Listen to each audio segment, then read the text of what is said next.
Good morning. My name is Al Bridges, and welcome to Body Talk, a program for your mind, body, and soul. Today, today is the 30th of May, 2023, and again, you're listening to Body Talk on the No Static Radio Network. I'm your host, Al Bridges, and again, good morning. I hope everyone enjoyed a great, fun, safe, and relaxing weekend. Let's again reach out or reach back to the families who have veterans who have served in the military and gave the ultimate sacrifice of their lives. That's what Veterans Day is all about. And again, we celebrate Black History Year, not Black History Month or not Black History Day. If you have any comments or questions, you can call area code 216-939-5087, or you can email your comments and or questions to bodytalkradioprogram@gmail.com. Today we're going to have somewhat of a different and interesting show. I had to rearrange the guests because of something that happened last week to a friend of mine and a guest of this program. She also serves as a panelist on the Body Talk Power panel that we usually have the first Tuesday of each month. And I'm speaking of Miss Ladosha Wright. She recently, last week, testified in front of the Ohio House on HB House Bill 58. Excuse me if I use abbreviations that some of you may not be aware of or know. This particular segment is directed towards the cowardly state representative Forehand, a Democrat from Euclid, Ohio. Let's lay some groundwork on why this gentleman is labeled the cowardly representative. Miss Ladosha Wright, who is a 23-year licensed hairstylist, owning a shop in Cleveland Heights called the Reverence Design Team. Miss Wright was a witness in front of the House testifying about HB 58, which in summary deals with or addresses the braiding, the twisting, the plaiting of hair. Mm. Her testimony was in opposition of the proposed bill. Let me reemphasize something here. Ms. Wright is an active, experienced, and seasoned citizen. Let me stress the word citizen. She's a 37-year active, long Democrat. It really shouldn't matter if she was a Republican, but she's a Democrat. She has testified several times before the House and Senate committees. She is locally, nationally, and internationally recognized for her hair styling and care knowledge. Ms. Wright assisted in the development of hairstyling laws and regulations in an African nation at the request of that nation. Ms. Wright provided her expert testimony during the hearing without any significant pause from the Republican majority and no pushback from the Democratic minority. Again, you're listening to Body Talk on the No Static Radio Network. If you have any questions or comments, you can call area code 216-939-5087, or you can email them to bodytalkradioprogram@gmail.com. At the conclusion of the hearing's over. Her testimony is done. The cowardly representative Forehand accosted Ms. Wright in a finger face pointing, demeaning, and insulting tirade in front of other representatives and visitors to the hearing. What's odd is that Forehand, the coward, was not present during the hearing. In other words, he didn't take his seat on the rostrum to ask any questions. Maybe he was watching it on his phone while he was in the bathroom. Who knows? Let's take a soft stop for a minute. Elected people are servants. An elected servant is simply a person in service. He or she is in service to others. They're not bullies, nor should they ever attempt to intimidate any citizen, and more so in this case, a witness in front of a hearing. Miss Wright is what many others profess to be. She is civically engaged. Mm-hmm. How dare this cowardly representative present himself in the manner to Miss Wright or to anyone that's participating in their constitutional right to speak and or to petition their government. Let me share some information about Miss Wright. It's going to be real simple. She is an African American black woman. She's a black queen. Mr. Forehand is a European. He's a white man. Should that make a difference? It shouldn't, but maybe in his mind, it did. I don't want to hear that Forehand was having a bad moment, a bad day, or this is not typical of his demeanor. Let's keep this simple. What Miss Wright experienced is what Forehand is, a damn coward. What's odd about Forehand? He denounced the passage of Senate Resolution 2 by the Ohio House, and I quote Forehand, "This legislation is an affront to the majority of Ohioans and our democratic process. Once again," and he specifies, once again, "Republicans are moving to silence the voice of the voters." Well, Mr. Forehand, what were you attempting to do with Miss Wright? This resolution is based upon, going back to the resolution he denounced, is based upon destroying 111 years of direct democracy when unresponsive politicians would not and do not listen. Well, Forehand, the coward, are you being duplicitous in your words compared to your actions with Miss Wright? At the minimum,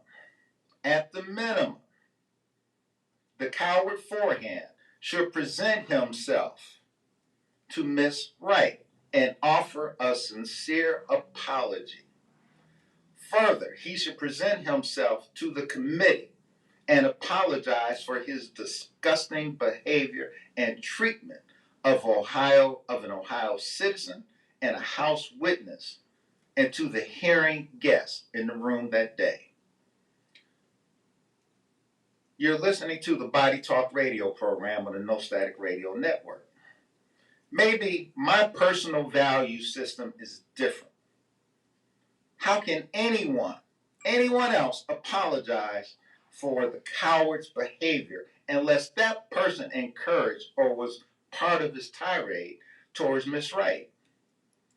Some listeners might know of another local coward, and I'm going to bundle these for a reason, who has a propensity to shove senior citizens and punch and assault women and stand over them saying, "Do you know who I am? Ooh. I know where you live and I will come get you."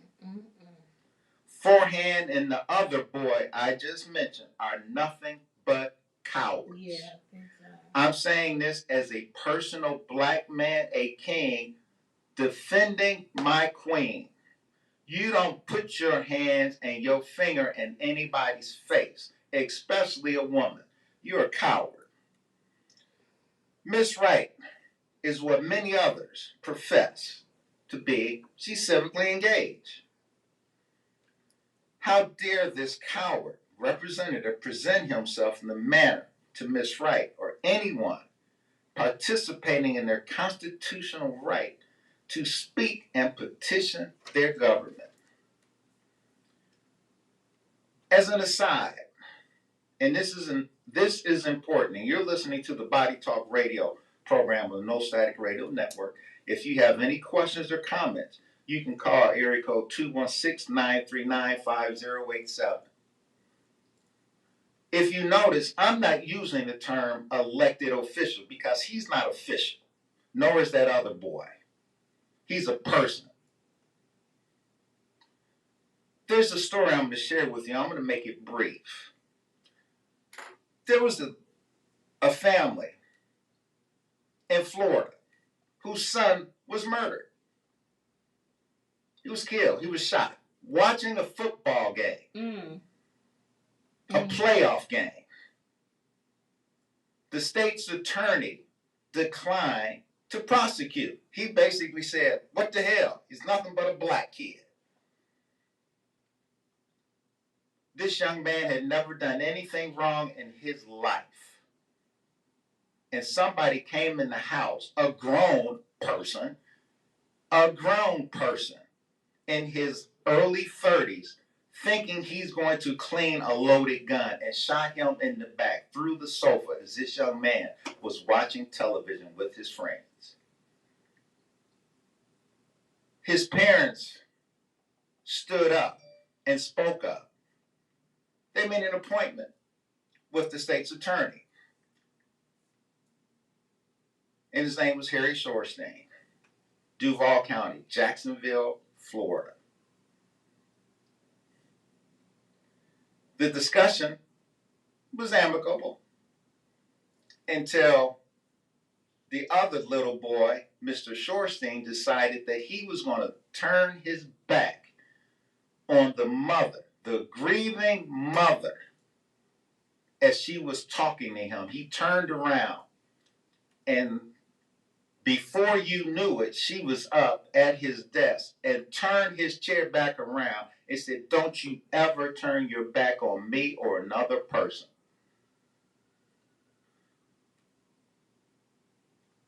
The chief of the criminal division was standing next to the desk. Her name was Angela Corey. Some of you might recognize her name. She tried the Trayvon Martin case as a special DA. When the meeting was over, she walked the dad and the mother out. And she said, "I don't know what is wrong with Harry." She said, "I can't apologize for his behavior, but we don't condone that here." The other attorneys on the staff were also disappointed that he opted not to prosecute the young man who murdered this young boy. As the world gets smaller, Angela Corey ran against him. And Harry at the time was the only countywide elected Democrat in Duval County. She beat Harry. She beat his freaking brains out because he was rude. He wasn't a servant. The community at large found out what he did. Just not about the prosecution, but how he treated, and I'm going to isolate it, how he treated that mother. As I said earlier, he got his brains beat out because that couple, more so that mother, stood up and spoke out about the treatment. She did exactly what she was supposed to do.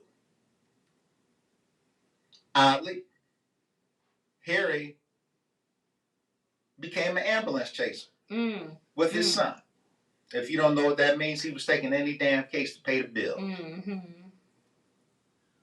About a year and a half later, that's when Obama became president, Harry was nominated to serve as a U.S. attorney to the North Florida District. Well, that family never forgot what Harry didn't do, and more so how he treated them. The dad picked the phone up and called Senator Bill Nelson. If you're not familiar how the nomination process works, both senators have to sign what's called a blue slip. And told the senator what happened. They sort of knew each other. And the Senator Bill Nelson said, I wasn't aware of that. I told him, well, you are now. Guess what didn't happen? The senator didn't sign the blue slip. So be careful. Be careful who you vote for. Now, you might not know what somebody's going to do 6 days, 6 months, or 3 years into their term. But be careful. Once you find out, you have the power. We as the voters have the power. You're listening to the Body Talk radio program on No Static Radio Network. The one thing that I want to stress, LaDosha Wright, you are the bigger person. Oh, she could have stood up there and cussed them out, but she didn't. She thought about 2 guests that accompanied her to the hearing. One happened to be her brother, and one happened to be another gentleman. I'm not going to tell you or use the word she accepted. She diffused the situation because, from my understanding, those 2 kings were going to come to her rescue. She shook his hand, and I respect you for that. I wouldn't have done it, but that's okay. I hope you just washed your hands and sanitized them after you did. What's amazing here, we're talking about a woman, a black woman, who has extensive experience with black hair. Mm-hmm. This is a white guy. Now, everybody calls it cultural appropriation. Maybe, I don't know if he has children. I'm not going to get into his family dynamics. What does he know about braiding hair, especially black hair? What does he know about doing twists? He attempted to intimidate her. We should not accept that. You're listening to the Body Talk radio program on the No Static Radio Network. And I hope the listeners in Greater Cleveland, if not around the country and the world, take out a pen and paper. Mm-hmm. I'm going to give you his office freaking phone number. Don't threaten him. Just call him and say, what? I'm not going to curse. My parents would be upset. But what the hell is your problem? His office phone number is 614-644-5079. His office phone number is 614-644-5079. He has a fax number. Tie up his fax. Make that office go through 18 damn reams of paper a day. His fax number is area code 614-719-009. His fax number is 614-719-009. This is important here. Regardless of your culture, of the individuals listening, and I'm going to say more so to the black people listening to this urban network, don't stand in a corner crying, cowering, or whatever. Stand up. Represent yourself. Vote for people who are going to treat you in the manner you are expected to be treated. The one thing, and I mean this seriously, to LaDosha Wright, Don't you ever stop going down to Columbus to testify. Don't listen to the excuses from anybody else who makes an excuse for somebody else. Something I learned many moons ago, years ago. Excuses are tools of incompetence which seldom solve anything but nothingness, and those who dwell in them are nothing. LaDosha, you continue to go down there and provide the expert experience testimony that you know how to give. And anytime anybody in Columbus, meaning a House member, a staff member, a Senate member, a Senate staff member, mistreats you, you let us know. Because that we, and more so I, am not going to accept that. Let me give you the Cowardly Forehand's numbers again. His office phone is 614-644-5079. His office phone number is 614-644-5079. Just call and say, hey, look, if he can't come to the phone, give him this message. When is he going to come up here and apologize to Miss Wright? That's all he has to do. And it better be sincere, because that's going to be on her. His fax number, and you can phrase the question the same way. And I'm serious. Do not threaten him. Just ask a question. Why did you do this to this African queen who was invited to testify? And you weren't even in the committee meeting. His fax number is area code 614-719-0009. Let's go back for just a minute. And I'm not finished with the issue of Miss Wright. You're listening to the Body Talk radio program of No Static Radio Network. If you have any comments or questions, you can call area code 216-939-5087, or you can email them to the Body Talk radio program at gmail.com.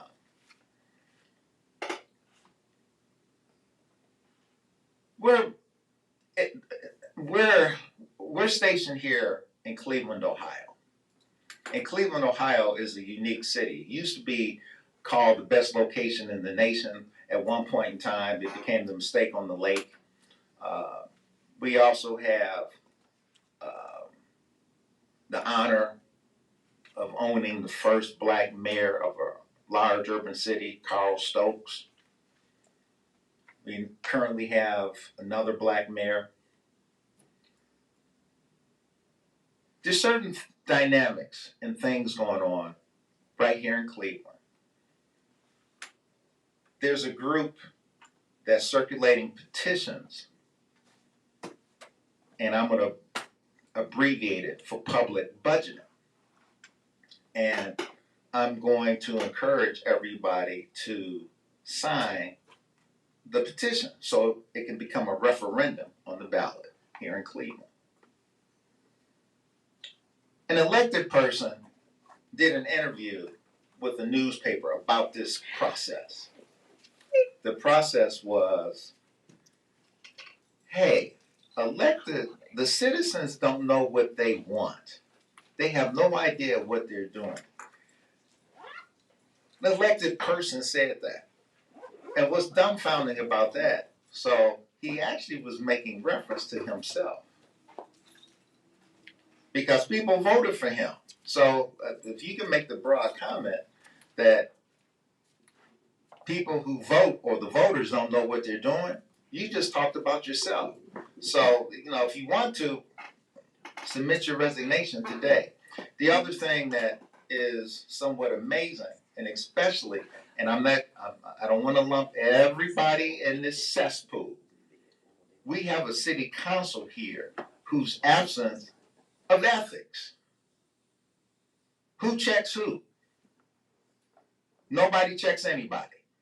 People can stand up there and say things that are just total fabrications, just outright lies. Period. The one thing that I'm going to direct you to in reference to that, Tom Hanks just delivered the graduation speech at Harvard University. And if you can pull it up on YouTube, I suggest you go get it, because he in summary, you know what he said? Tom Hanks said this, and he was talking about politics and truth. He said, "Damn it, there's no more truth in politics. People just stand up there and lie." That's Tom Hanks, quote unquote. Okay? So let's go back here. Let's go back to the LaDosha Wright situation. This African queen went to Columbus to testify. I'm sure she didn't get up or wake up that morning after she had her breakfast or whatever, drove an hour and a half to Columbus with the thought, I'm driving down here to be berated and accosted after the hearing. The one thing, I'm going to say this, and I'm going to isolate it to every woman who was listening. When Forehand the coward did that to LaDosha, he did it to you too. Mm-hmm. If he's not sanctioned by the minority in the House of Representatives, that means he's been enabled. They accepted his behavior. And more so, that emboldens him to do something else extra stupid. When we don't stand up against what we see is wrong, especially, and I'm isolating it to the women. If we don't stand up and speak out about these men, I don't care if you're an elected person or if you just a regular person walking down the street and you put your hands on a woman and nobody says anything, but more so if you're an elected person and nothing happens because, oh, we can't let that happen to him because it'll hurt his career, well, I'll be damned. That means we condone. The person who covers it up condones their actions. That emboldens the behavior of that individual. You're listening to the Body Talk Radio program on the No Static Radio Network. If you have any questions or comments, you can call area code 216-939-5087. And before I conclude this segment, let me give you the Cowardly Forehand's phone numbers again. His phone number is area code 614-644-5079. Again, his phone number direct to his office is area code 614-644-5079. And again, don't threaten him. Don't do that. Don't lower yourself to his standard. Do not be a slime or some little bug in the bottom of the trash can. Just say, we know what you did, and we don't condone that from anybody. I don't care if he's black or white. He happened to be white. His fax number is area code 614-719-0009. Again, his fax number is 614-719-0009. If you don't have a fax machine at home, use your computer or go to Office Max or some other store or UPS and fax them. Say, we know what you did. You come up here and apologize to this woman. Not next week, not 2 weeks from today, not 2 months. And it better be a public, sincere apology. You're listening to the Body Talk Radio program. We're going to take a brief break, and we're going to bring a special guest on. And I'll be right back in about 5 minutes.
Has violence happened to you or your family? Violence can affect all parts of your life, sometimes in ways you can't see. Violence can affect the way you eat, sleep, cause you to lose focus, feel angry, afraid, or even use drugs or drinking as a way to escape. But we're here to tell you that violence doesn't have to keep hurting, and you can change your life starting now with help from the Trauma Recovery Center. We want you to take control of your life. Today can be the day. The Trauma Recovery Center offers real help for real needs in real time. They offer services for food, clothes, safety, emotional support, and a whole lot more. So do not let violence control you. You can break free, and TRC can help. Give them a call at 216-644-5487. They will come to you wherever you are. They are free. They are 24/7 and confidential. So if you want out and don't know where to start, call the Trauma Recovery Center. They offer real help for real needs in real time. Call the Trauma Recovery Center, 216-644-5487. Again, if you're listening, if you're watching, the numbers on the screen, 216-644-5487. The Trauma Recovery Center of Northeast Ohio, also affiliated with the Center for Families and Children. And finally, look, so I've been missing in action on this. I've really been dropping the ball, And when I say that we do our History 365 here, it's our History 365. You'll never confine us to 1 month in a year. So check this out. Today, I want to reintroduce to some and reintroduce to others the father of Black history, Carter G. Woodson. He was a scholar who's dedicated to celebrating the historic contributions of Black people, led to his establishment of Black History Month, marked every February since 1976. Woodson fervently believed that Black people should be proud of their heritage and all Americans should understand the largely overlooked achievements of Black Americans. So in his early years and early education, Woodson overcame early obstacles to become a prominent historian and author of several notable books on Black Americans. Born in 1875 to illiterate parents who were former slaves, Woodson's schooling was erratic. He helped out the family farm when he was a young boy, and as a teen, he worked in the coal mines of West Virginia to help support his father's meager income. And hungry for education, he was largely self-taught, and he had mastered some common school subjects by the age of 17. Entering high school at the age of 20, Woodson completed his high school diploma in less than 2 years. Woodson also worked as a teacher and a school principal before obtaining a bachelor's degree in literature from Berea College in Kentucky. After graduating from college, he became a supervisor in the Philippines and later traveled throughout Europe and Asia. In addition to earning a master's degree at the University of Chicago, he became the second Black American after W.E.B. Du Bois to obtain a PhD degree from Harvard University. He joined the faculty of Howard University, eventually serving as Dean of the College of Arts and Sciences. His Black history was ignored, though, after being barred from attending historical associations conferences. Despite being a dues-paying member, Woodson believed that the white-dominated historical profession had a little interest in Black history. He saw African American contributions as being overlooked, ignored, and even suppressed by writers of history textbooks and teachers who used them. What's new? For Black scholars to study and preserve Black history, Woodson realized he would have to create a separate institutional structure with funding from several philanthropic foundations. Woodson founded the Association for the Study of Negro Life and History in 1915 in Chicago, describing its mission as a scientific study of the neglected aspects of Negro life and history.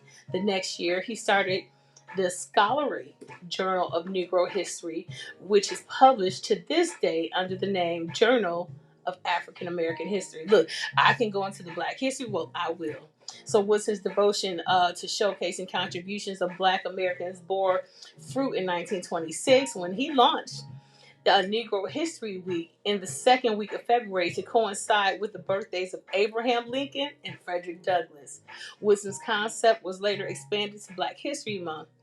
Woodson unfortunately died of a heart attack at the age of 74 in 1950. His legacy lives on every February when schools across the nation study Black history, empowering Black Americans and educating others on the achievements of Black Americans.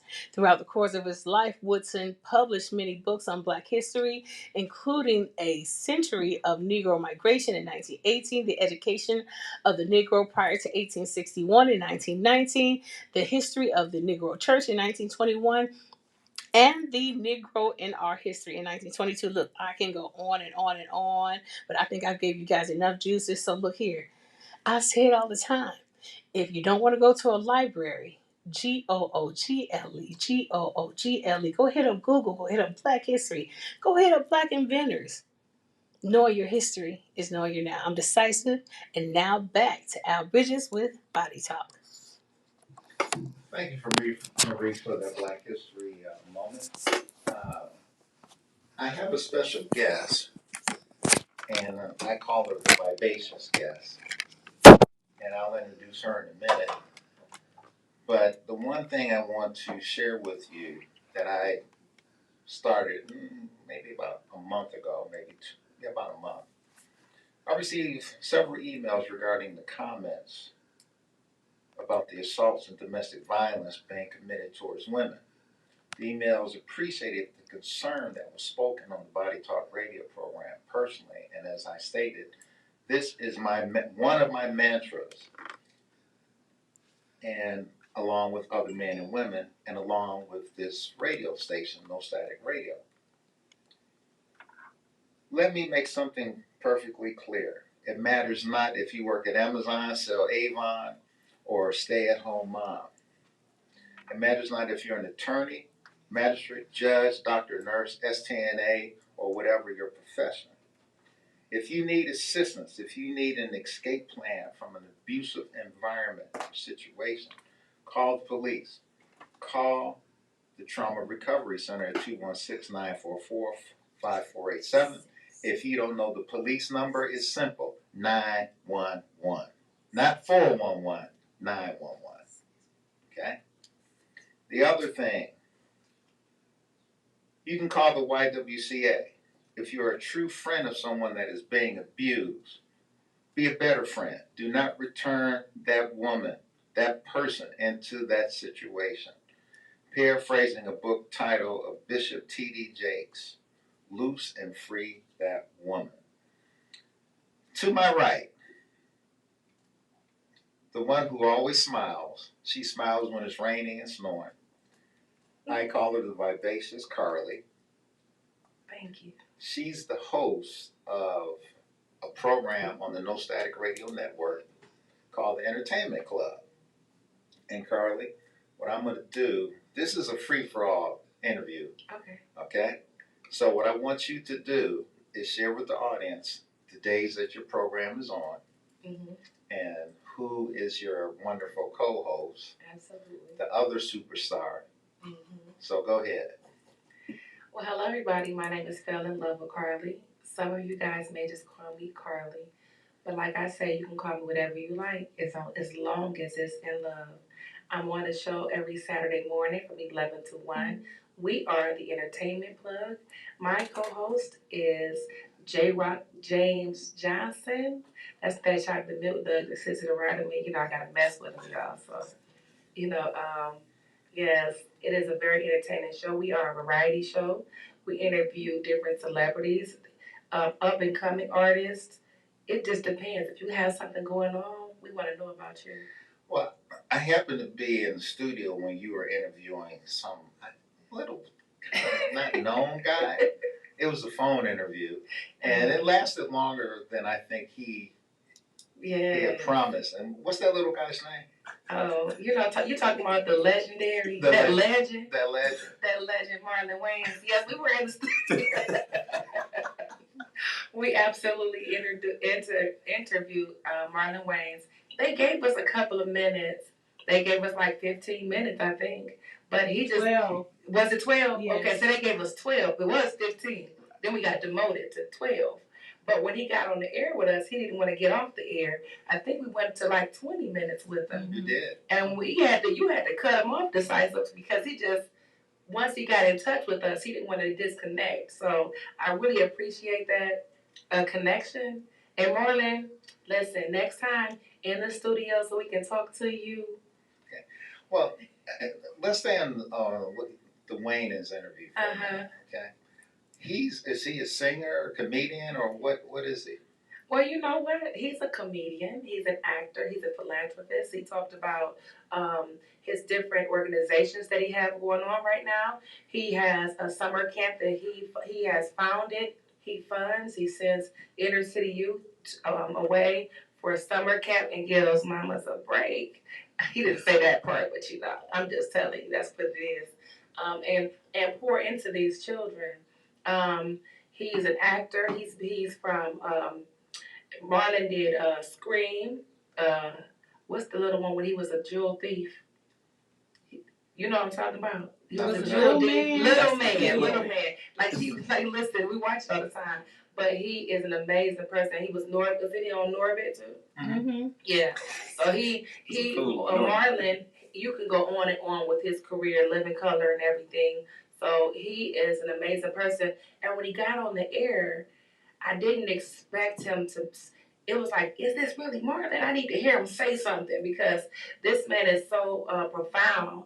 He's so powerful, and he brought that to our interview. I'm grateful for it. You're listening to the Body Talk Radio program on No Static Radio Network, and we have Carly, who's co-host of the Entertainment Club on this network. Now you got to get it right though, because we're the entertainment plug, so you got to plug us in. You're listening. We're a club, and listen, remember y'all gonna be some clubs. We gonna have to get what's that called when they do it? A fan page. The fan page, they gonna be the club. Well, I stand corrected. We have Carly as a guest from the Entertainment Plug. Yeah. Don't feel bad. I had a radio program when I was in college, and I had to do the weather, and I kept saying participation. Listen, I do it. You heard me say, what was that show he was on with Joe Robert? And I knew it was called Little Man. Listen. Let's spend and I interview a little bit different than most. Let's spend a little time on your co-host. Okay. Tell us something about him. Oh Lord. What you want to know about him? Keep it. This is a family program. It's an AM show. Yeah, keep it family.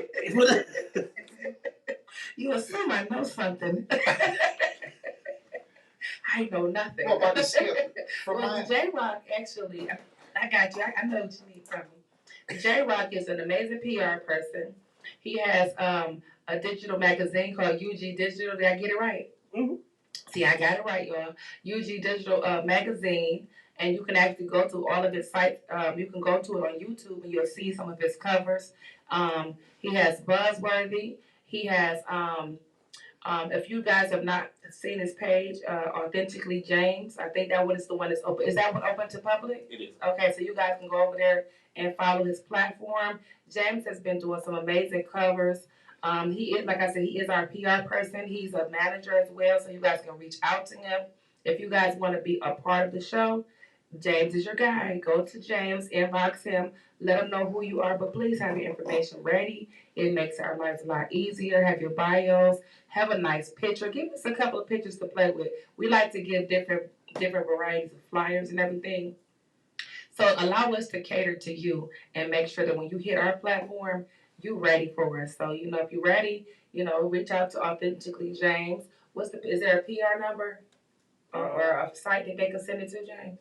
I'm sorry, y'all. He in the background talking to him while he ain't here. So I have to ask him to make sure I get that's it right. Good. Just Authentically James. Yeah. So send your information. Have your PR person. Have your manager. If you are doing all of those things, reach out to James. Now, see, I understand that James is a social media guru. Absolutely. He, from my understanding, he gets live people and dead people coverage on social media. How got jokes? Okay, now I gotta laugh at that one. No, I hear he's really talented, and I'm not making fun of him. No, it's we're all like brothers and sisters. We are brothers and sisters. We are family here. And because when I first met the both of you, mm-hmm. I mean, you just bring a whole different level of energy to any room. Oh, okay? Thank you. And I heard, James just sat here quietly. He sat here quietly, And it's like, I wonder if this brother can talk. And then his the one thing I do remember that he kept saying, I can do that. I've done that. I can do that.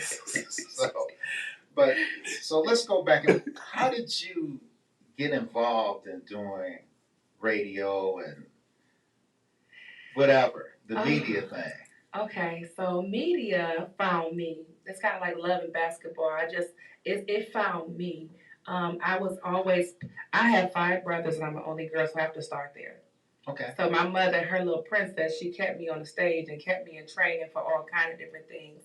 She put me in modeling school to teach me about stage presence and how to stand there and have a conversation with people, and then walk classes and all kind of different things.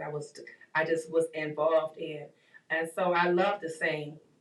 And I always thought I was going to be like the next Whitney Houston up there. So, I got involved in all these different talent shows. But when it came to just media and talking to people, I always had conversations with people. I've always been the person to share love with people. And it wasn't until COVID hit, right before COVID hit, that I realized that I needed a bigger platform to get to people. So media pretty much found me. That was the one thing that God said for me to use, what comes to me naturally. Okay, you're listening to the Body Talk Radio program on No Stack Radio Network, and we have with us in the studio of the Vivacious Carly. She is the co-host of the Entertainment Plug. Yes. And so let's go back to, it was good that your mother did that and you were the princess of 5 boys. Yes, Lord. And that was probably a lot of fun. And don't go there. This is a family show, Carly. Okay? The other thing and just to share with you, since you gave that tidbit, I'm one of 3 boys. We had 0 sisters. Oh, Lord. So it was my 3 sons in our house growing up. So you did the media thing. What is it that, and like I said, you bring this energy, and when listening to your show, and more so, I'm going to focus on the interview you did when I was in the studio with Winans, you can get people to say and do things. Well. No, Carly, come on. Is that true? Listen, tell me more. Well, no. See, this is a compliment, okay? And on a very serious note, you remind me of one of my first cousins. We grew up, we're close in age, and you have that same energy, and she could get you to do things. See, when I say remind me. See, when we were growing up, there used to be this thing called the Miles Drive-In. And we all have money. Both of us have money. And she would come by and say, let's go to the Miles Drive-In. But she would drive through the exit. I did that. And I'm like, you're going to get us arrested. We never got arrested. Or she would come by like at 10:15 at night. Let's go to Cedar Point. And back in the day, Cedar Point used to close at 12. And she never got a ticket. We'd be doing 120 on the turnpike going to Cedar Point. Sounds familiar. Yeah, so you wanted this platform. Yeah. And COVID changed a lot of things for people. I think did. It helped people find more of themselves. It should have. It should have. Right before COVID hit, I have a cousin. Her and I did Talk Sense podcast, talk show. And so we were kind of like the Jump Out Boys. And if you guys are not familiar, the Jump Out Boys they were like police officers. And if you get caught out in the street, they would jump out and just do whatever. So that's just so we were kind of like that. So I would keep my microphone in my purse. So we would go to different events. And I would just jump out on people and say, okay. And I would say, how would you like to be interviewed? So I pull out this mic and just interview the person. And so they just thought it was so funny that we would just jump in there, do our little jingle and interview them. So people really enjoyed that flow of us. When COVID hit, we started doing it like we're doing pop-ups, maybe in the backyard. And it was like, okay, we did it. But then it got to a place where she wanted to rediscover herself, where I discovered myself. So we still have our platform, but I just sat back. I said, okay, now what is it for me to do right now? This is my passion. And so I just prayed on it. And during COVID, I really had time to brand myself, and Fell in Love and Carly was born. Okay. Now, how did you bring yourself to No Static Radio? Oh, okay. What happened is J Rock and I have been friends for a long time, but we would connect and we would disconnect. And we have a mutual acquaintance who said, you two need to link up because you're doing the same thing, and if you two got together, it'd be a powerful thing. But they wouldn't link us. Can I interject just a second? Just a second, because I know I'm not on the show, but can I please interject? We have a tell some business, security. And he pulling his chair up, y'all. Just a second. He got to slide over a little bit. Hold on. Is this? Oh yeah, we have. You know already that she downplays a lot of stuff. I know nothing. I watch Focus Hero. You know, I'm just. They're not going to start the mess up. I know what he's going. No, we're not starting no mess. She downplays a lot of stuff. Okay. The reality is, above anything else, we family. Mm-hmm. Mm-hmm. My family knew her family when my parents were in high school. That's true. They all went to school together. Mm-hmm. So, Cece and I have been connected, to be honest, since birth. Like we've been together since we were babies, and we grew up around each other. We went to school together, and everything else she said is true. But she says it, but she says it like it's like that mutual acquaintance is a family member. It's the reason why I called her a mutual acquaintance. Well, there's a reason why she called her a mutual acquaintance, because she thinks she might be listening, so she wanted to know that that's what she is right now. But it's really a family member. And you listen to the Body Talk Radio program. To my left, we have J Rock, and to my right, we have Carly. And in the back, we have some not studio members, but the audience back there. And our producer, Marie. And it's interesting, and I like that mutual acquaintance. See, listen, you can't call everybody a friend. Oh, no. You will get demoted in my world. No. Well, just real quick, in my vocabulary, you know what friend stands for? Tell me. If you spell it real slow, it's FRIEND on Friday, the end. Most friends aren't really friends. Call your friend in the middle of a blizzard and say you're stuck on 271 at 2:30 in the morning and see if they answer the phone or if they come get you. That would be a true friend. But see, you two complement each other. And see, now I hope everybody's listening. They're mutual acquaintance. Mutual acquaintance. You two complement each other. And I'm not, both of you are serious in what you do. But she has more of the outgoing personality. And James is the quiet one, and he's the one who says, I can do that. But she'll tell you, though, that I've told her a million times already, that's why I love her being a part of the show. He does. She's that outgoing force that will He draw definitely everybody gives my in. flowers. And Yes. I know that I'm like the subdued one and quiet one. Well, you're like the chief of staff. Yeah. You're behind. I like that, chief of staff. I do too. Okay. You can use that. Mhm. I like that. There you go. You can use that. You listen to the Body That's Talk going to be Radio my program. title on the show this Saturday. Chief of staff. But let's, just for a minute, Jane. So you manage people? Yes. Okay. So if you can or if you want to, give me a couple names out of your portfolio. Well, the management piece of it, I'm actually just getting back to artist management. So Okay. I launched a PR firm, honestly, about 2.5 years ago. And I'm really just getting it up off the ground because of the other pieces of the brand. So Right. my brand is, ultimately it's a multimedia company, but I have a digital magazine, PR firm, podcasting network. So And if you would share with the audience your digital magazine, again, how would they access it? it is, the website for it is ugdigital.com. So www.ugdigital.com. Okay. It's if you picture your Vibe magazines or your Source or your Jet magazine or that sort of thing, that is essentially what I put together, kind of in the mindset of just building my own platform. So I've been doing media for 22 years now. So you just started? No, when I say 22 yeah, absolutely. I just started. No, you're right. No, you're right. She keep telling me too. When I say that, that's a compliment. I know.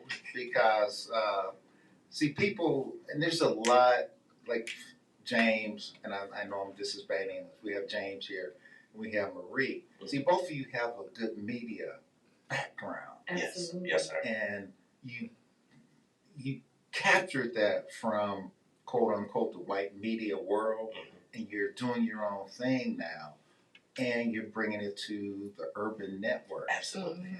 Absolutely. And that's what I'm gonna say. James, James, and Marie. See, you're two well-kept secrets in Cleveland. Mm-hmm. See, everybody thinks of what's that station, CBS, WE, whatever. People need to know about you. Thank you. No, they do. I almost was going to agree, but I'm going to say thank you. No, you can agree. I just think that, and I had those dreams and those aspirations, and I know that Maria and we've been kind of on the same page just with a lot of things since we first met, because, my biggest thing was to work with BET when I was, coming out of high school, and I finally did it. I worked for WKYC. I worked for ENZ and ZAK.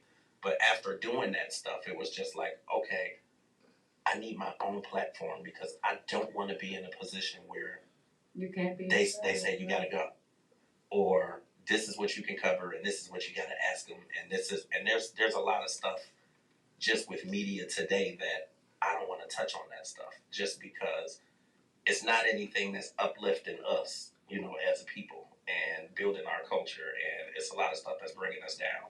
So I stick to my own thing and just stay in my own corner and put it out there. But I love what we do, and I know that we're a well-kept secret, and we're working to get out there, but we're doing it organically, and, things are coming to us naturally because, we love what we do. We're listening to the Body Talk radio program on the No Static Radio Network, and we have Carly, the vivacious Carly, to my right, and James to my left. And, I have to play like I don't know what you just said, because I don't know what you just said.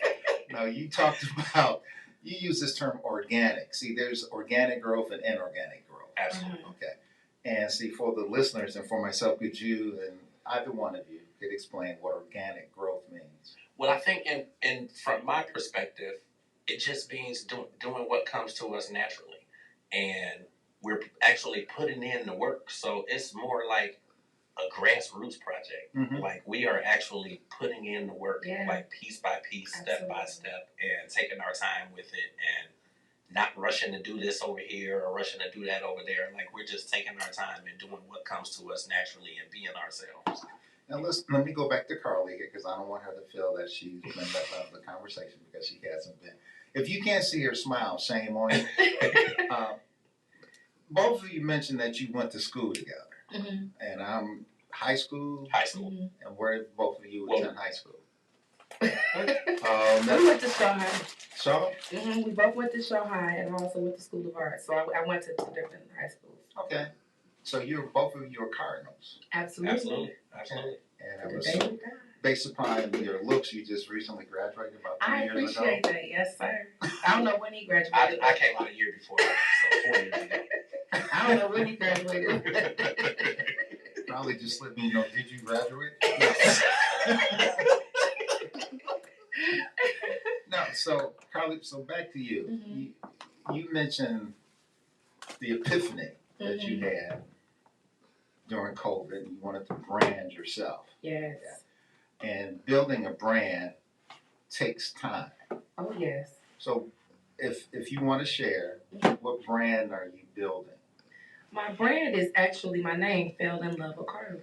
So when I went to figure out, everybody started making things during COVID. And a lot of people, some people know, I can sew my ass off. I can cook. I can bake. I do all these different things. And I do them well. So quite naturally, I wanted to do something that I'm used to doing to make money. And I have like 9 sewing machines and they all were broke. I was like, how is all 9 sewing machines broke? I can't make a mask or nothing. And so God talked to me, and I speak to my creator about what's my next thing. I'm like, okay, what am I supposed to be doing right now? I would like to do something where I'm in purpose, on purpose, and it provides for my family. So I sat back and I took the time to go reflect. And people kept reaching out to me about the way I helped them since I was a child and about what I said or what I did. And I'm like, what? It was just weird. I had to tell one person who's my cousin, I'm like, do you realize I was a child myself when that happened? She said, that's quite funny because I never saw you as a child. And I'm like, that's funny because I never felt like one either, you know. I never did. I was so responsible. And that's when I realized that I had already impacted so many people's lives, and that's what my job was. So I really went into writing about who Fell in Love with Carly is. Um, and I let the source tell me what I needed to do next and guide me along the whole entire way. And when I felt led to do something, I literally up and do it. It doesn't matter what it looks like. Just like when I jumped on that flight to go to Dallas, I felt it. There was the desire. I have to get there. When I get there, what am I going to do next? I don't know. I figure it out when I get there. Okay, well, we'll talk about Dallas in a minute. And again, you listen to the Body Talk Radio program on No Static Radio Network. See, it's interesting. I mentioned earlier, you remind me of my cousin, because that's how she is. Mm-hmm. You know, and I'm not, well, she would could you take me to the airport? I said, where are you going? She said, I don't know, whatever flight's available, I'll get on it. And that's how, her name's Deborah. And she would just, boom, she would just go. You and James, do you prepare for shows? Or do you just, and I don't want to say wing it or wang it, depending on what part of the city you're from. Mm-hmm. Do you just do what comes natural, or you do? We really are pretty natural. Sometimes we will prepare, especially if we have a actual celebrity coming in. We will definitely listen to their music or whatever. But then some days I come in and James is like, manifestation, we're going to talk about that today. I'm sitting there like, huh? Okay, well, sure. You know, I just jump in there and just go with the flow. That's my motto, though, go with the flow. Okay. Now, you mentioned Dallas. Mm-hmm. Tell us about Dallas. So, you know it's in Texas. Yes, Dallas, Texas. So, unless it's me and the GPS, not finna find us in Dallas, Ohio. By accident. Dallas, Ohio. Is it? Yes. Oh, see, don't let me drive. So what happened is,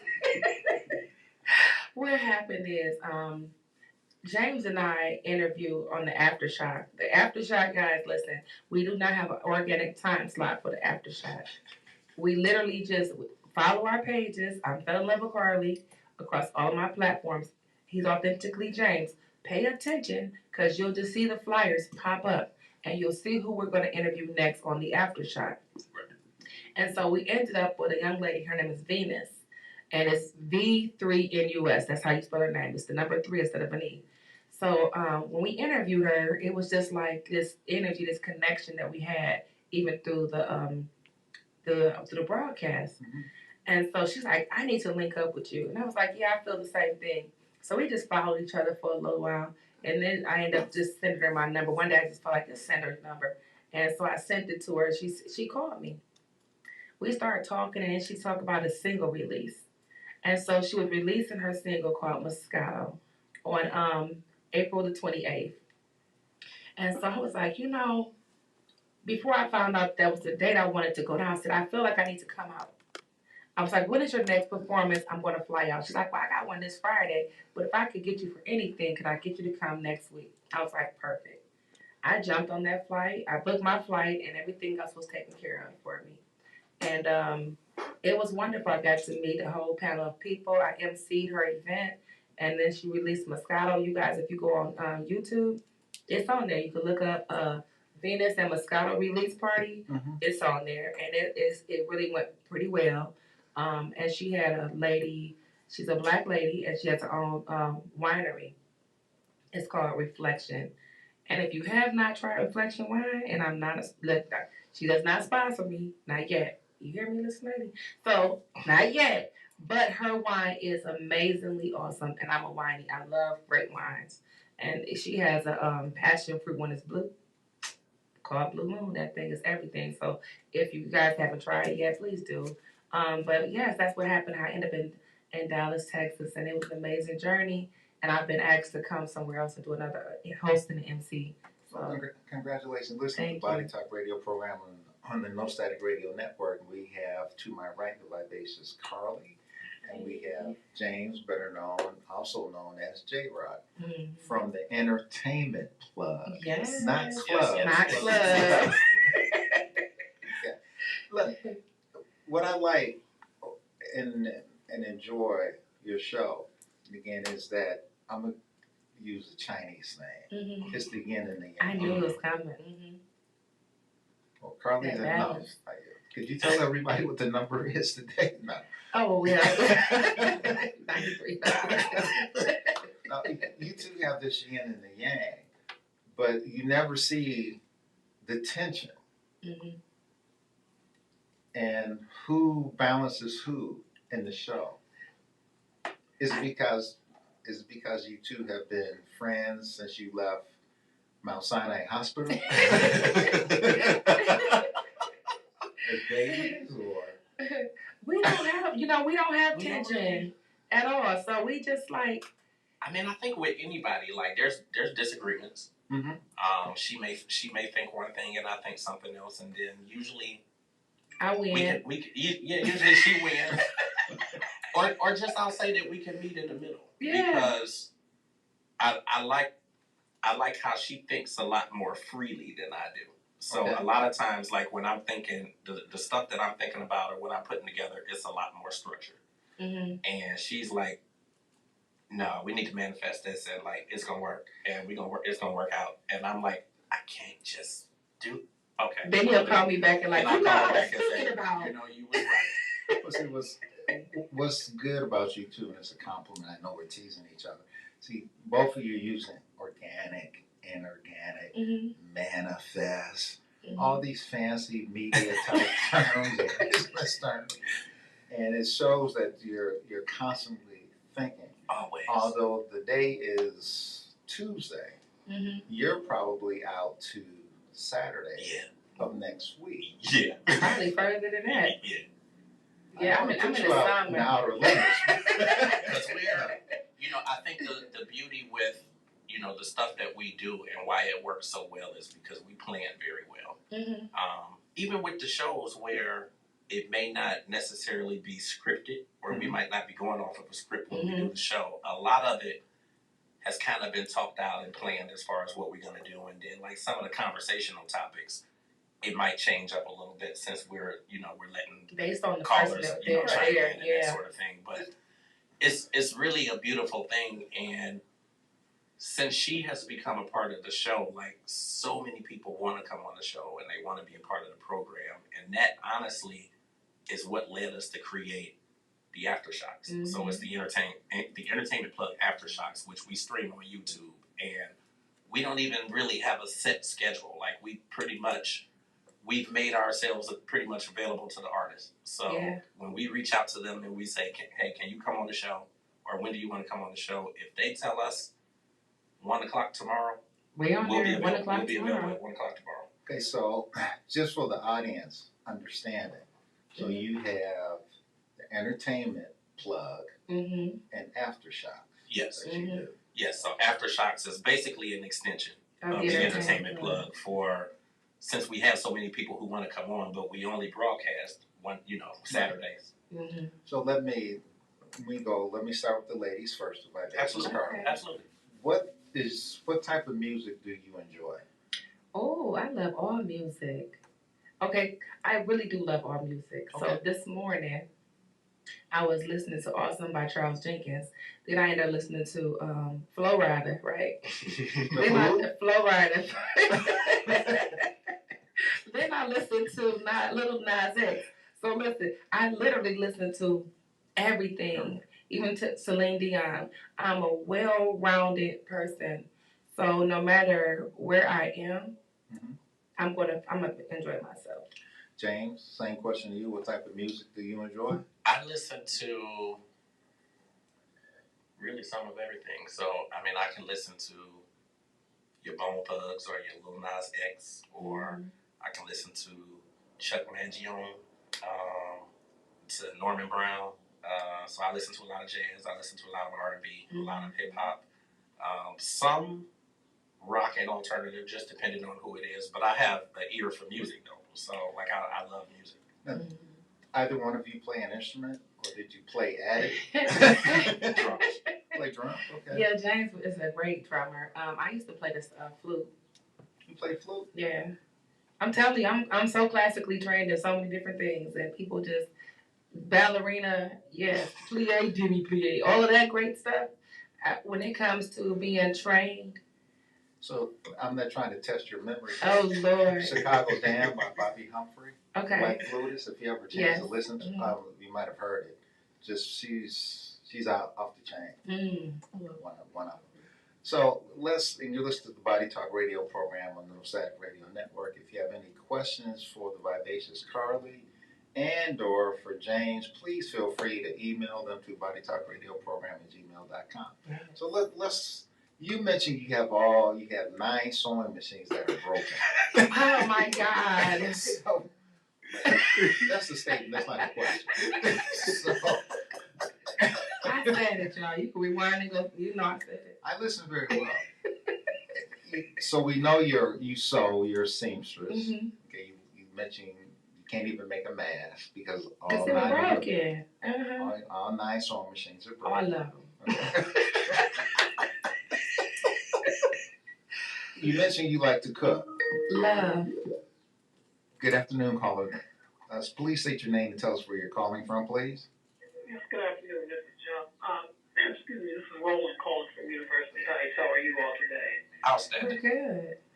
Good. And Carly, you and my wife have something in common. She's a flautist as well. She plays saxophone, all the saxophones as well. And she's a flautist. And she's a seamstress. As a matter of fact, as we speak now, I'm sitting here stuffing pillows. Her famous pillows. But her machines work. They do now, okay? I replaced those. The question I wanted to ask you all, and I'll hang up and listen, is this. In the genre of hip-hop, especially more so like the gangster rap of the hip-hop genre, what are your feelings of the frequent use of the N-word? I have some very strong thoughts on that. I feel that's a word that we shouldn't, as black people, we shouldn't use. We shouldn't embrace as a term of endearment. And someone needs to educate our entertainers on the history of that word. But I'm curious to hear you guys' thoughts on it, and I'll hang up and listen. Thank you. Thank you for the call. Who want to start? Y'all look, and it's so crazy. These 2 gentlemen look straight at me like, okay, go ahead. No, we believe in chivalry. Ladies first. Oh, Lord, do you want to know how I feel about the N-word? Okay, so when it comes to the N-word, I just feel like there are so many things that people can be upset about right now. And where it's supposed to, it is a derogatory term. It actually has meaning to it. It's not the meaning of a black person. If they look at the definition of the word, you can call anybody that. And I think it has to do with the mentality of the person that's using it. I might call it, listen, if I'm talking about my ex, I use the N-word. And it's not even because I mean the definition. We're having a personal moment. I'm just being honest with you. He asked this question. That's why I was like, oh Lord, you would ask this. So if you go back and look at some of my older broadcasts, when I talk about that person, it'll come up and they're like, I don't ever say that unless I'm talking about this person. But I'm talking about the definition of the word. I think people need to be educated on what these words mean. It's not towards a person. It's an ignorant person. The N-word is an ignorant person. Mm-hmm. Anybody can be ignorant. May I just come on, nigger. a contemptuous term for a black or a dark skinned person. That's the term. I think it's important that we remember that we are considered what, 1/3 a human being, because of our unfortunate behaviors in the community, not even outward towards each other, how we treat each other, and how we identify. And identify, I use that last, but that's really number one.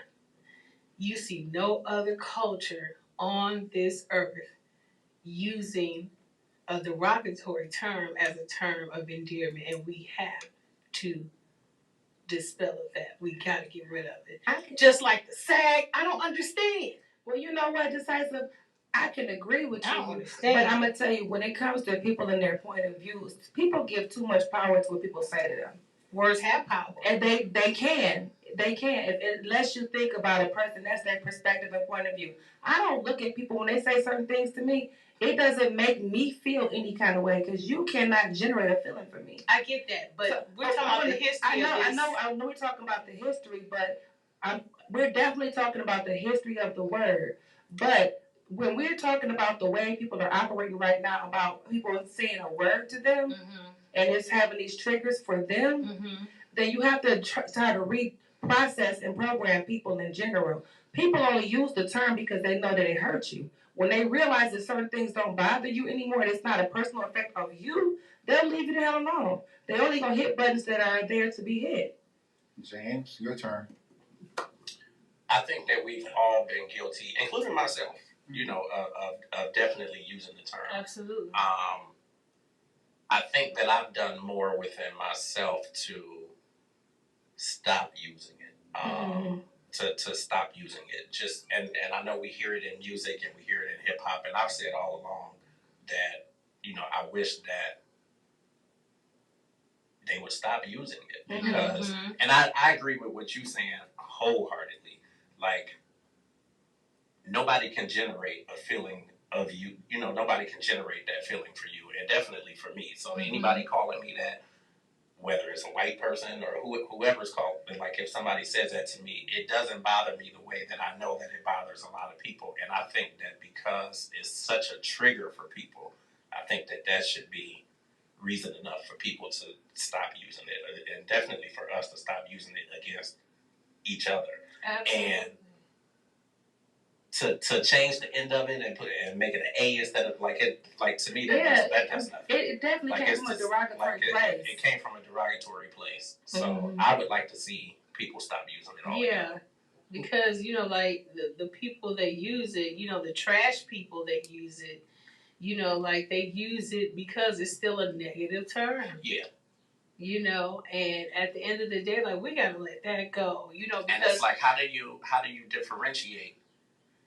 When you hearing different people saying it, and then you have a lot of white kids who are saying it, and their go-to is that, well, it's in the song, so I'm just saying this. I think people should just stop using it altogether. I think just like we fought for it to be used in records, just like Luke and the 2 Live Crew and them fighting for their, expletive stuff, to be put on shelves and stuff like that. We need to have this same fight. Because at the end of the day, we're going through stuff that, truthfully, we should not be going through as a culture. And it all falls back in line to how we allow other people to view us, as well as how we treat each other. How we treat each other and how we allow people to view us. Therefore, aligns the treatment of, and they do try it. They do try it, and others have jumped on board. The true minorities have jumped on board. When I say the true minorities, I mean the Asians, the Middle Easterns, because we're not minorities. I don't consider myself a minority. Like, according to my ancestry, and according to the greatness of our people, like, first of all, I'm not an adult that acts like a minor, and then we're not the minority. How can we be the minority when we're creators of this earth? Everything from civilization onward, like, it is all about us. But we got to change that narrative, and pull it together with each other so that it aligns with how other people treat us. I agree. But I think it's only going to be a negative thing to people because they keep looking at it as you really, when you sit back and allow somebody to program your narrative is when it's a problem. If you cannot change everybody's mouth and what they say, but what you can only have power over is your own interpretation, the way you handle things in your world. Yeah, but this is a narrative that's been in existence it for doesn't hundreds matter. of years now. Exactly. So if you sit up here and so and so decide to yell the word nigger and everybody wants to get mad, I'm gonna tell you something. I have a daughter. And somebody said something to her that she didn't like. And it was so funny because I didn't appreciate what they said to her. And what she said was, yeah, and you know what happened? The whole conversation changed because the person just stopped, was like, wait, huh? It confused this person. It was like, I never looked at it like that.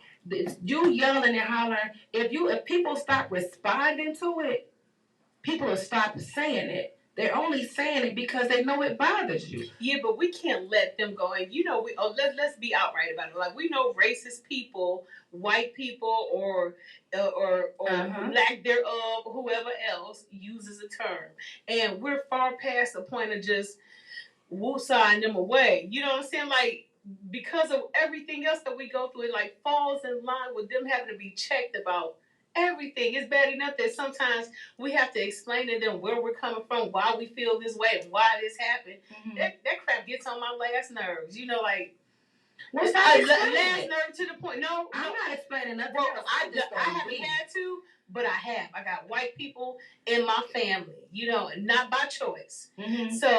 So, you know, they try it. I'm not just saying that it's just like they're knowing. They try it, you know. I think what's most important in the whole conversation, though, for real, is not necessarily a particular word or a particular color.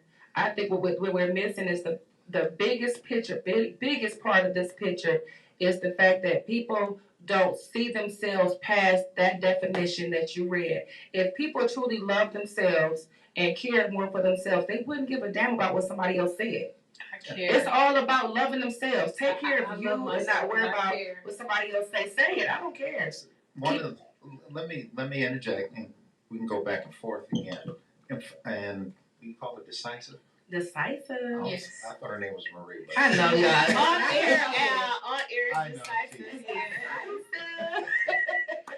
Well, I love calling her that.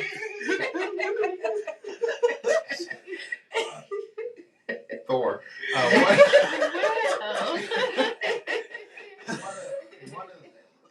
going to go back to Roland. Roland has called this show on different shows.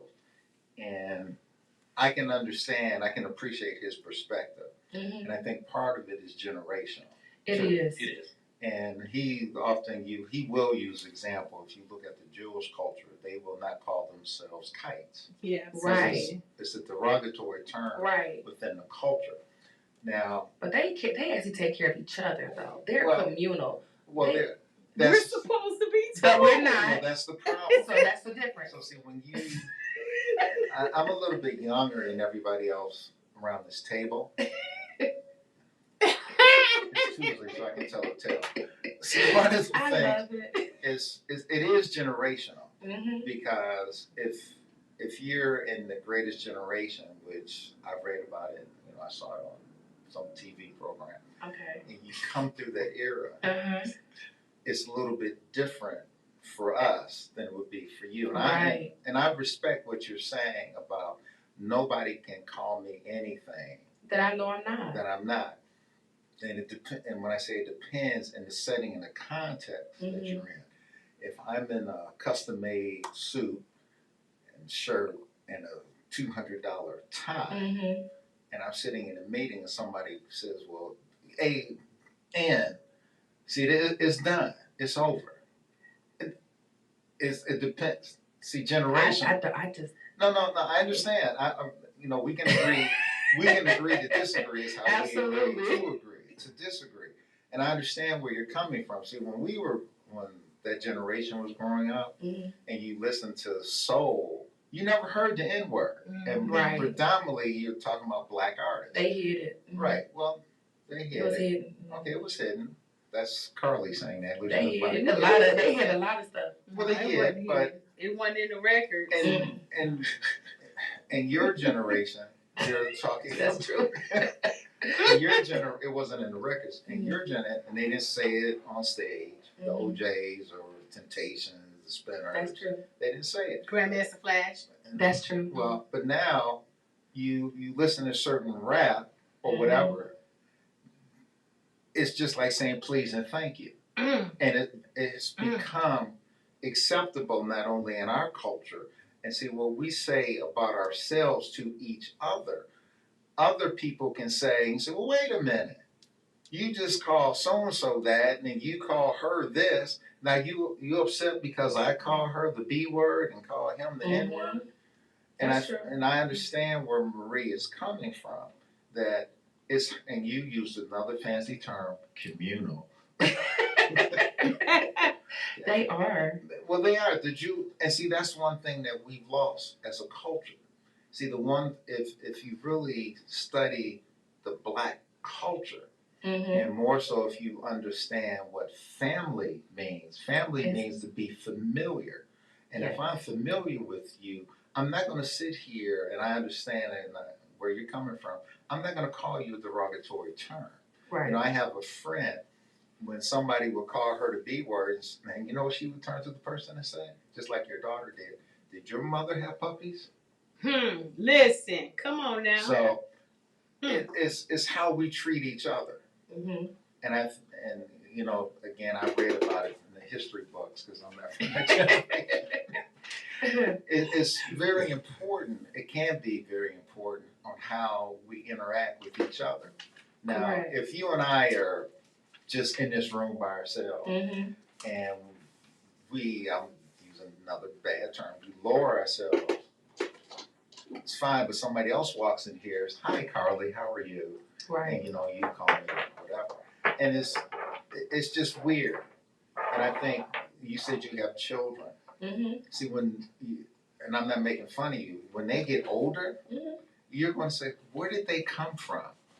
Oh, I already say that. I already say that. But I'm not speaking whether do I use it? Like I said, I only use it in that one way. And that's not very often. Do I think people should use it?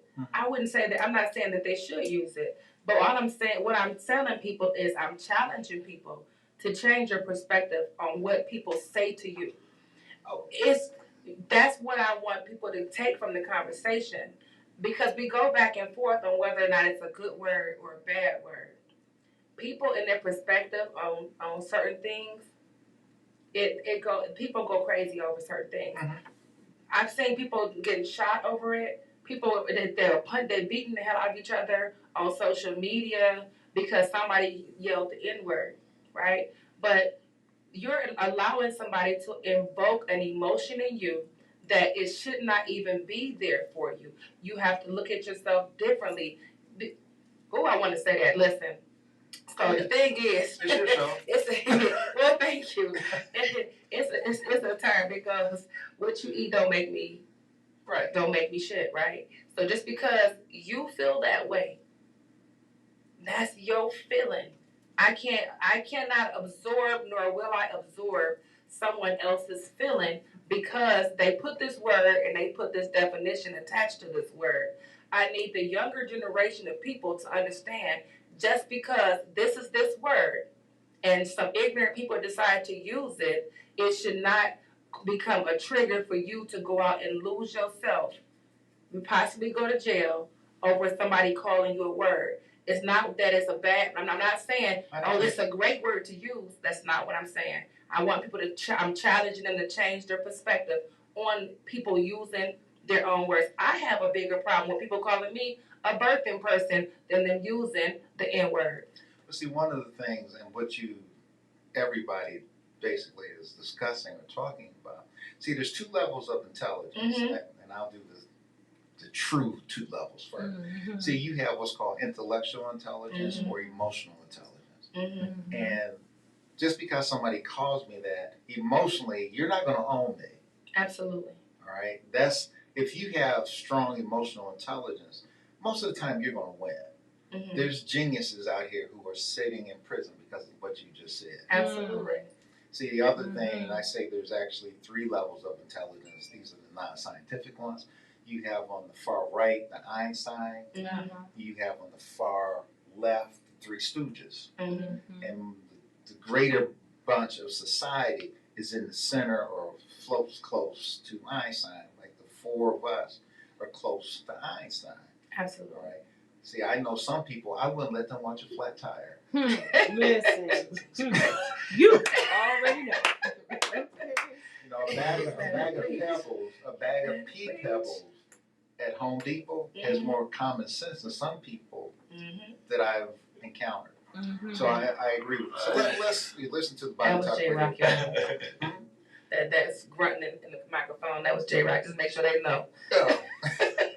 We have J-Rock and the vivacious Carly from the show, The Entertainment Plug. And these are two media gurus. And I'm saying that. Oh, thank you. No, you are. I appreciate that. I just learned how to use Facebook. Oh, okay.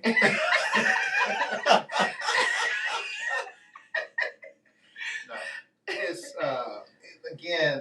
See, it's a question coming here. See, what I think the younger people have to remember. See, we were fortunate. We were on the cusp of that thing called the WWW, as he said earlier, better known as World Wide Web, and the internet and computers. See, the first computer I had, it had a floppy disk as big as this, but you could only put one letter on You had that big elephant. Yeah. We had what was called the Trash 80, TRS 80. That was from Radio Shack that you had to plug into the TV if you wanted to see anything. So being on the cusp of things, that's good. Now, I'm assuming I hope your parents are still alive. Yes. Okay. So your parents probably use computers or go to the ATM. My mother would never have done that. Absolutely. See, she's going inside with a piece of paper called a check. All right, she never would have paid bills online. With a Cash App. What's the Cash App? They sell me money. Sell you. You want $20? Come to my house and pick it up. But see, you two are gurus, and you use that to your advantage. You're on what's it called? Instagram, Mr. Oats or something like that? Y'all on Instagram? Instagram, yes. What else are you on? TikTok, Facebook. See, when you say TikTok, we think about tic-tac-toe. Right. Okay. What else are you on? YouTube. I got a Twitter. You got a Twitter? Uh-huh. See, that was a cartoon for us. Look, I got a new app I'm on too. I ain't ready to discuss that. We'll start with you. You want to give out your social media addresses? Absolutely. You guys, you can find me on Fell in Love. I am Fell in Love with Carly. It's spelled just like that. Fell in Love with Carlee, Carly. Across all my platforms. Listen, except for Twitter. Y'all know. Now, this is an old Twitter account, so don't judge me. My Twitter account is called Bananas About Bread. Bananas About Bread? Yes, sir. Okay. Bananas, and I'm going to explain. Let me real quick explain. Bananas About Bread is because I did this banana bread line. And it was, you can get like luxury banana breads, organic, and it was different types of customized banana breads and everything with glazes and stuff. So that's what that was dedicated to. And my brand name was Bananas About Bread. So you do like to cook? I love to cook. James, we're going to come back to you in a minute. So on Instagram, I am authentically James, just the way it sounds. On Twitter, I am James Grant. Grant is my middle name, so I am James Grant. And Facebook, James G. Johnson II. They all him, y'all. They all him. You got any other aliases? No, sir. Well, let's go back to this banana bread. Do you do carrot cake? I do. Now, I have this thing against carrot cake. Against carrot cake? Tell me why. This young lady I was seeing at the time baked me a carrot cake.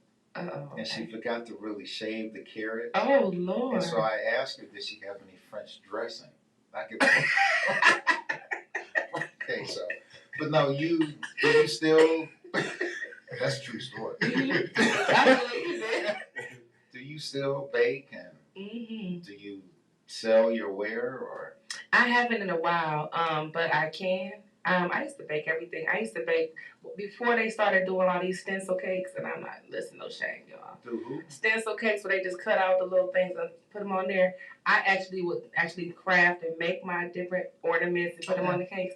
So I used to have actually a couple of my cakes, and do you remember Horizon magazine? Well, it's like where everybody get their hair and all the party things. Yeah, featured in there a couple of different times. Is it like Same Magazine?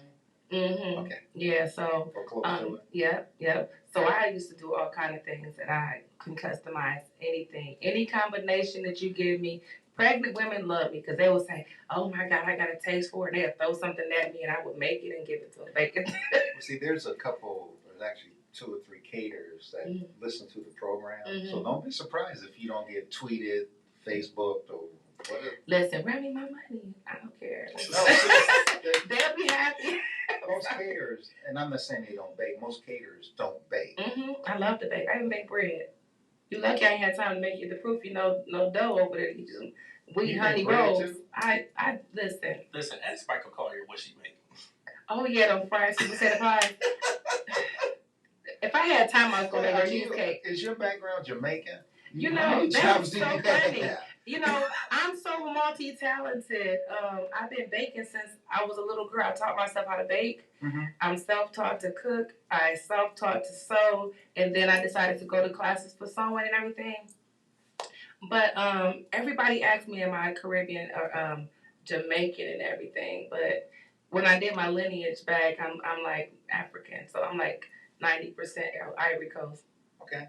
No, that's good. And actually, I took a sewing machine to college. And when you mentioned broken, my grandmother had like 5, and she gave me a broken one that I had to have fixed. That she wanted back after you fixed it. And no, I took it to college, and I called myself, what was the patterns you could go by? Which ones? Simplicity. Simplicity of butter nick or butter. Yeah. And I went and bought one, and it had too many pieces. What? That's all right. Yeah, and that was the end of my sewing. I still have some. That was the end of my sewing attempt. I used to make bags because those were easy. But yeah, that's good. You listen to the Body Talk Radio Network on the No Static Radio Network. I'm going to wrap up because I'm going to try to do this thing about the budget here. What day is your show on? We are No Static. Look, I said No Static Radio. I'm sorry, you guys. We are airing on No Static Radio, but we are the entertainment plug. We air on every Saturday morning from 11 to 1. And if you guys want to follow us across our platforms, Fell in Love with Carly, across all of them, or Authentically James, you will see us pop up the Aftershock flyers, and you never know who's going to be on the Aftershock. Do you do remotes? We absolutely do, yes. Okay. And James, please share with people your magazine and everything else that you do. Right. So again, the magazine is ugdigital.com. That actually is pretty much the hub for everything that I do. So within ugdigital.com, you will find the PR firm, podcasting network, and the podcast that we do, and pretty much everything I work on. So that website again is ugdigital.com. Social media, Instagram is Authentically James. So anybody can reach out to me on there. They can send DMs if they need to. Yes. I do respond. Okay. And if you guys, I'm sorry, real quick. No, if you guys need a PR person, please reach out to Mr. Authentically James. He has some availability. And if you'd like to get your restaurant, business, whatever you have, featured in his magazine, he has availability on his pages. He'll let you know what these different price points are when you reach out to him.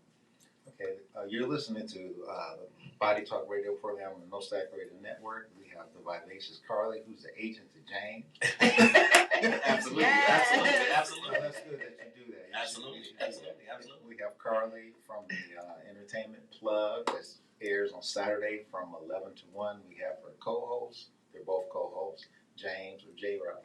I would like both of you, thank you for being guests. If you want to continue to remain here, don't really have a lot of time left. Just going to go over the debt limit. Okay. if you want to. I'm listening. You're listening? Okay. Mm-hmm. Got a lot of questions about the debt limit, and of course, it's the biggest issue, let's say, in the nation's capital, better known as Washington, D.C. And June 5th is decision day. If no bill is passed, the government basically goes into default. Mm. And one of the, I don't like the term deal, but an agreement was made between President Biden and Speaker McCarthy with some components. Mm. And both Biden and McCarthy said it's win-win. Okay. Biden is a Democrat and McCarthy is Republican. Now, the Republican caucus, some of the members said, you gave up too much. Mm. We're not going to accept this. Some Democrats said, well, wait a minute. You're freezing social spending, and that's not good. Okay. And I'm doing this quick. We'll pick it up next week. One of the things that's interesting, this particular agreement is not really going to go in place until after the 24 election. Mm. Okay.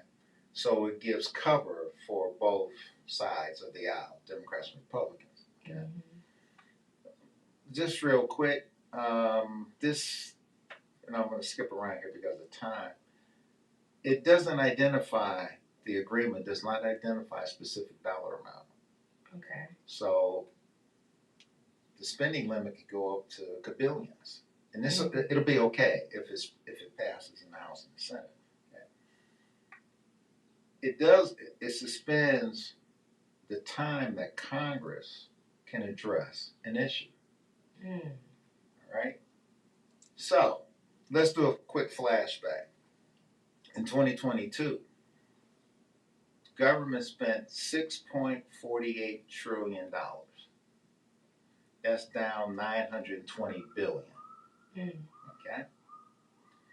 That's after adjusting for inflation. What that totals out to be, the federal government spent $19,434 per person in this country. Mm.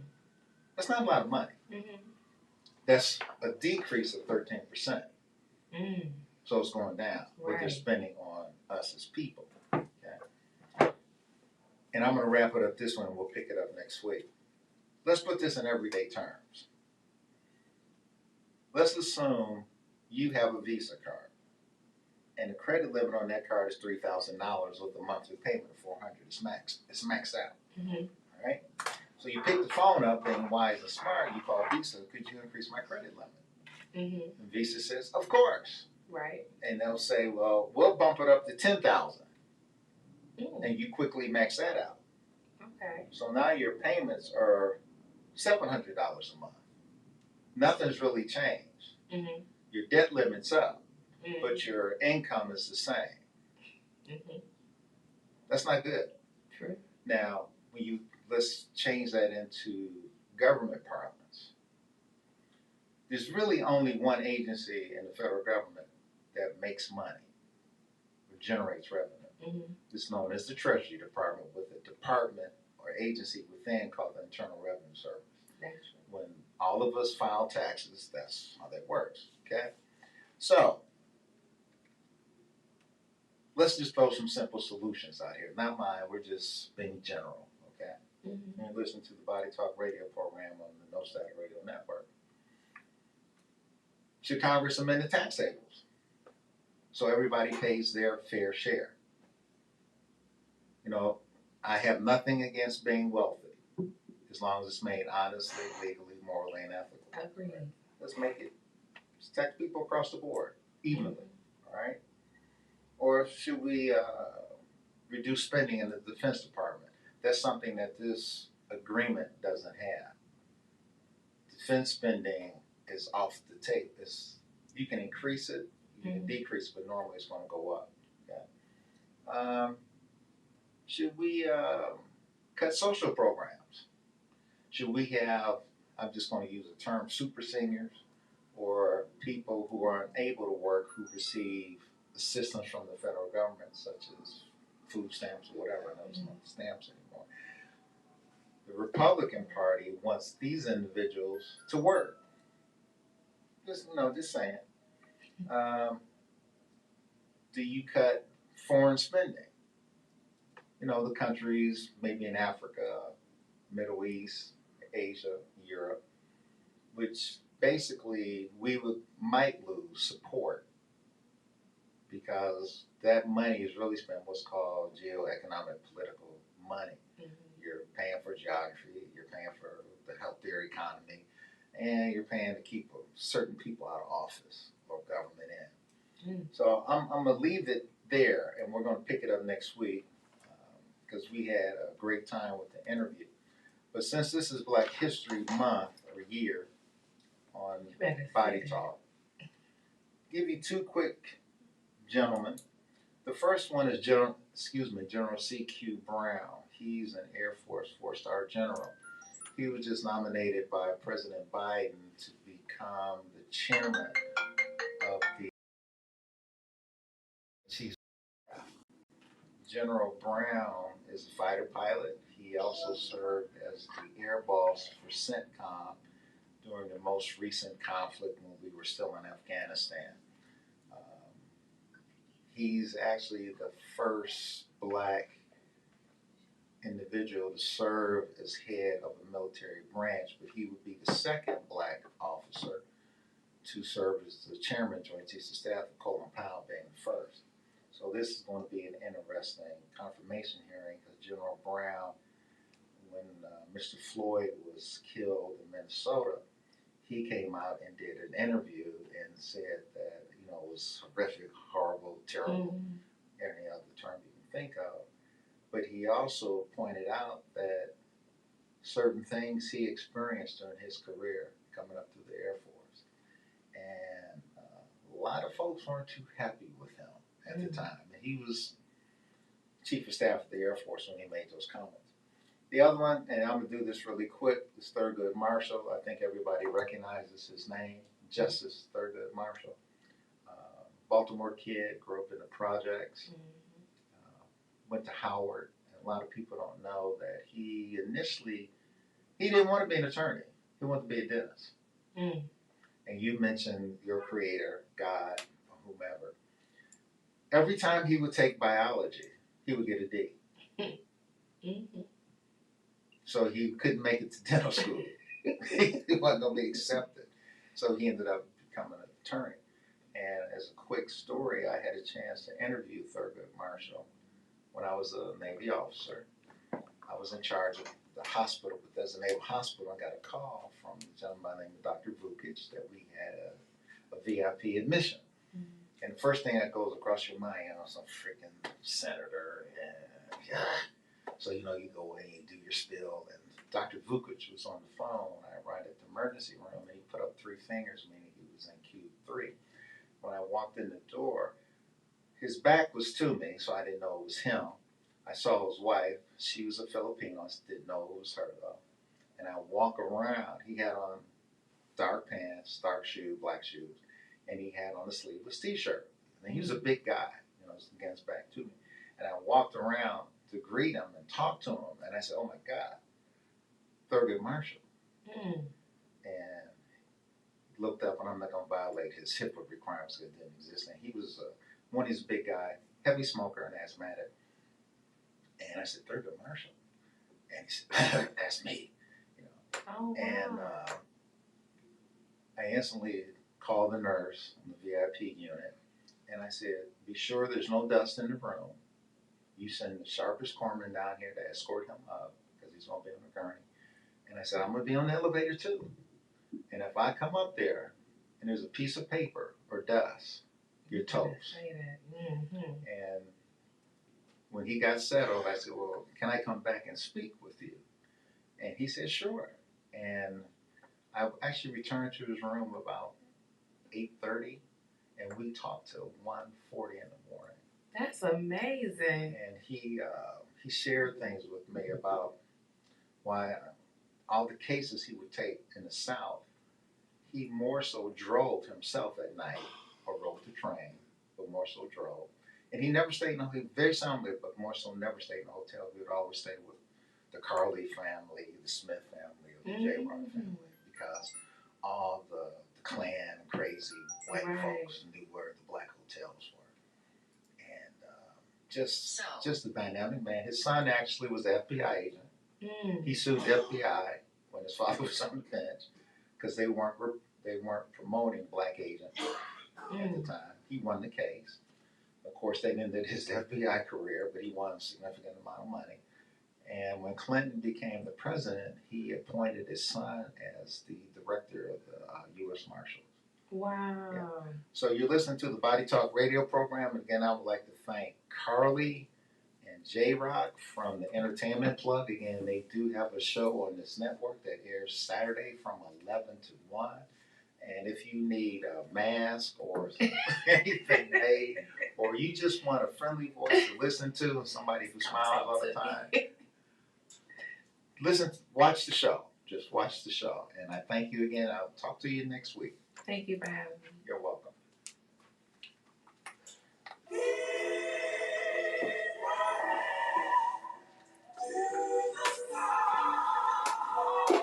That's a good show. Thank you.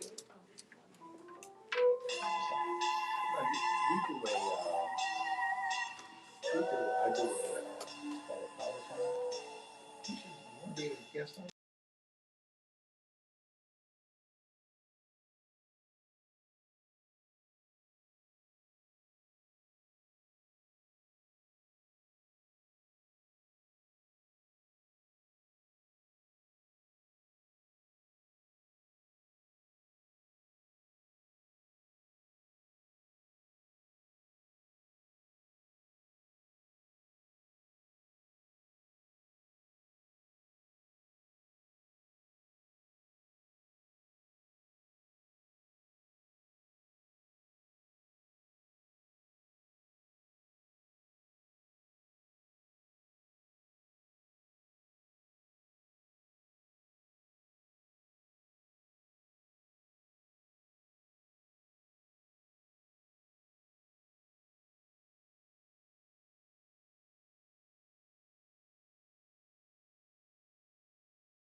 We'd like to thank you for tuning in to Body Talk, a program for your mind, body, and soul here on the station where we don't bring no static, but we sure don't bring the noise on staticradio.net. Make sure you guys check us out on social media where we absolutely love to hear from you on Facebook.com/No Static Radio LLC, on Twitter at No Static _ Radio, on Instagram at The Real _ No Static Radio, and on YouTube at No Static Radio. Also, check us out on our newest platform, Discovered.tv. Discovered with an ED.TV. Just type in No Static Radio, all one words, for recent uploads of this show and others on the platform, and for continuous streaming. Oh, I'm sorry. For replays of this show and all others on the platform, please check us out on Mixler or Mixcloud.com. Just type in No Static Radio on the toolbar for replays of this show and others, and for continuous streaming. Check us out on TuneIn.com, live on liveradio.net, or MediaQ for continuous streaming of this show uninterrupted and all others on the platform, and for all things No Static Radio, including up and coming events, merchandise, and then look at all our great show hosts here. Please check out our website at www.nostaticradio.net. Thank you guys so much for tuning in on this Testimony Tuesday. And listen, stay tuned. A little bit later on today, you can join the Reverend Doctor and myself on today's gospel music show in between 7 and 9 p.m. In the meantime and in between time, though, we want you guys to enjoy some music and enjoy this beautiful Ohio weather. Well, I can't speak for all of Ohio, but I can definitely speak for in the land. Enjoy the weather, enjoy some more music, and I will talk to you later on. Peace.